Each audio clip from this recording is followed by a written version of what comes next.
Serious illness takes a tremendous toll. Most of us don't realize how hard a work it is to deal with serious illness, both as a patient and as family. By the time our patients get here, they're stressed emotionally, they're stressed physically, they're stressed spiritually, and they're certainly stressed financially.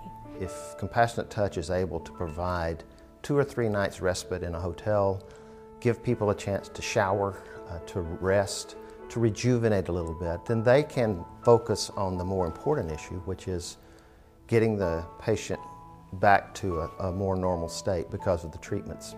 You know, when I presented to the patient or their family member, you know, the gift from Compassionate Touch, the card to help with gas purchases or parking help or meals or the financial help for the co-pays for medicines, fairly often, you know, their eyes will fill with tears and, you know, they'll just be, you know, briefly overwhelmed by, you know, such an outpouring of care coming from this group that they could be helped in this way. It's totally unexpected and a tremendous relief for them. The process with Compassionate Touch is, to me, a very seamless process. I'm a social worker, of course, and I deal with a lot of programs. I deal with patient assistance programs, and, you know, a lot of times I could pull my hair out because it's not an easy process. But for Compassionate Touch, it is a very easy process. When I first meet a family, I usually say to them right up front, you know, we're not meeting you at the best part of your life. We're meeting you at probably the worst time of your life. And so we understand when you come in and you say, I may need some help. I don't want you to feel guilty.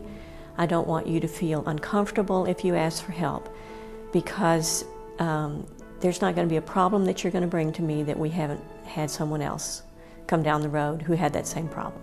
We partner with those social workers at the hospitals, and they do such an amazing job of saying, here are the people that have the need.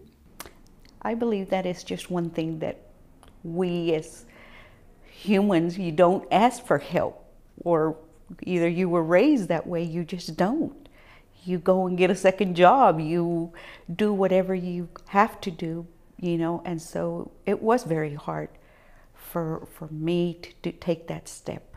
A lot of times you don't really understand things until you're placed in that position yourself, you know, and for someone to be there during your time, it makes you want to reach back, and it makes me want to be a part of whatever they're doing, you know, because it made that much of a difference to us. One patient that comes to mind who was helped by Compassionate Touch is a woman who lives outside of Bryan, which is a ways from Austin. She has to make her trip all the way here each time that she has an appointment. She lives in rent-assisted housing and she's on a fixed income.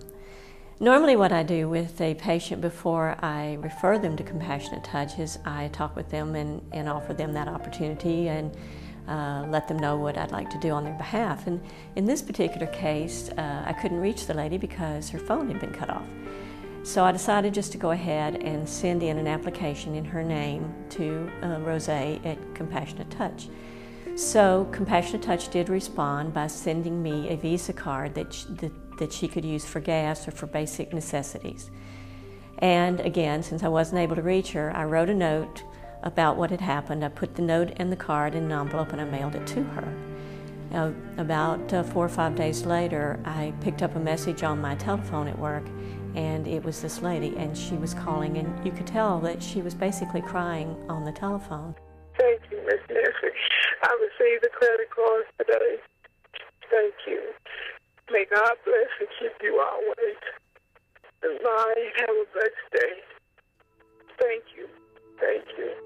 And I've held on to that message. I've never erased that message from my answering machine. Sometimes you just need to go back and you need to listen and know that you made a difference in somebody's life. And I remember the social worker telling me, Rose, can you help? There's a need. Can you help? And I love that about Compassionate Touch, because that's all we are about. What is the need? How can we help? And if funds are available, we are there. We help those that are the most critical needs, and that was one of the things that drew me to Compassionate Touch. takes care of not only the patients, but the patient's family, those people that are left behind, those people that are taking care of those people that are critically ill and are dying. I will forever, my husband and I will forever be grateful to this place, to Compassionate Touch, because I don't know these people. They probably don't know me, but the thanks that I wish I could one day extend to these people that either donate to this foundation. I don't know who they are. If one day I could meet at least one person, I would love that. And I'm sure my husband would be right beside me for this. You have to learn that just that little cup of cold water to that person meant everything to them. Maybe it didn't do a lot. Maybe we were just doing a little bit, but we were doing something, and that person, it meant the world to them.